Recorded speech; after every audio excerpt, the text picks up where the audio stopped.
ये है देखो भाई सेंट जॉन्स चर्च है ना। इसके बाद ये ठीक है, और अपने स्पिरिचुअल कल्चर के लिए, और तीसरा अपने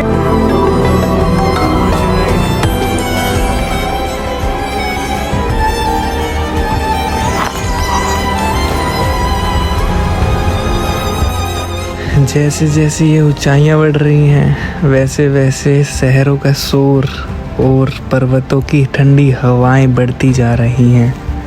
बढ़ती ऊंचाइयों के साथ गांव बदले, मौसम बदला, वातावरण बदला और आप पहुँचे हिमाचल के बहुत फेमस गांव मैक्लोडगंज में, और यहीं से आपका स्वागत है। मेरा चश्मा जो है ना वो शायद वहीं रह गया, टी गार्डन में पीछे कहीं होगा। अब मुझे ब्लर सा तो नहीं सीन होगा, पर इतना क्लियर नहीं दिखेगा। खैर पुराना भी हो रहा था वो। और ना मैक्लोडगंज की लोकल जो बस है ना वो है ये तुम्हें है ना पूरा एक्सप्लोर करा देगी मैक्लोडगंज। ठीक है, यहाँ पे आओ, स्टे करो और फिर इस बस से घूम लो। तुम पास वगैरह बनता होगा देख लेना। बस ये है। घंटों का सफ़र, पहाड़ों की ऊंचाइयाँ और अनेक मोड़ों को पार करने के बाद हम पहुँच गए थे मैक्लोडगंज के पहले पड़ाव सेंट जॉन चर्च। अभी मैं है ना वहाँ पे हूँ, क्या बोलते हैं इसको, मैक्लोडगंज में। मैक्लोडगंज मेरे जो पीछे है ना ये वाली, ये है सेंट जॉन चर्च। ये मतलब ब्रिटिश चर्च ने ही बनाई थी। अभी दिखाऊंगा मैं तुम्हें अंदर से, ठीक है, इसके बारे में बताऊंगा जो जो लिख रहा हुआ है।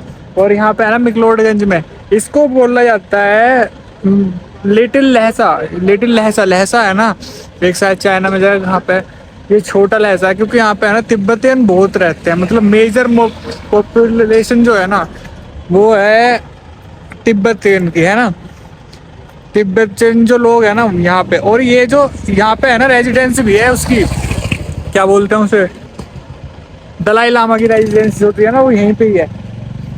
उसके अंदर दिखाऊंगा तुम्हें क्या है क्या नहीं है ना।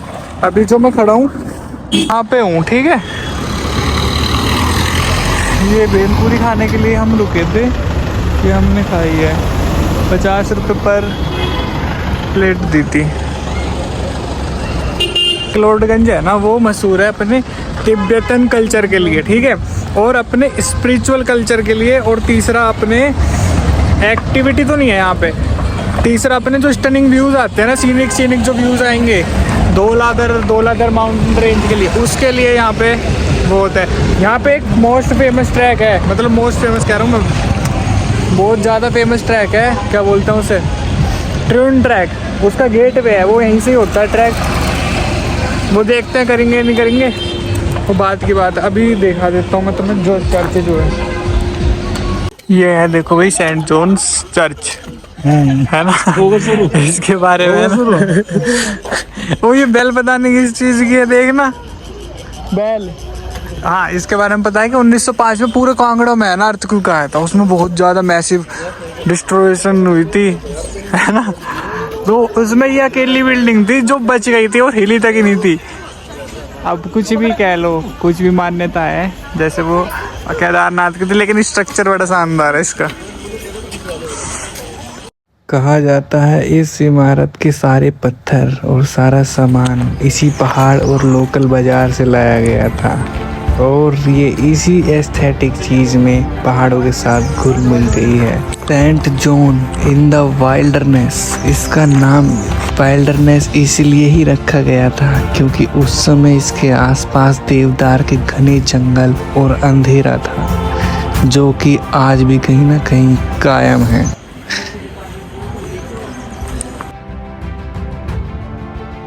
यहाँ पर लॉर्ड एल्गिन की भी कब्र है, और स्थानीय लोगों द्वारा कहा जाता है कि जब देवदार के पत्ते रात को हवाओं में हिलते हैं तो यहाँ पर उनकी गूंज के अलावा कुछ और भी चीज़ें सुनाई देती हैं जो कि रहस्य नहीं है।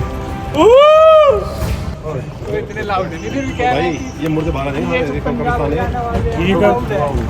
चाहे यहाँ की हॉन्टेड कहानियों पर विश्वास किया जाए या नहीं, लेकिन एक बात सच है, यहाँ की खामोशी कोई आम खामोशी नहीं है।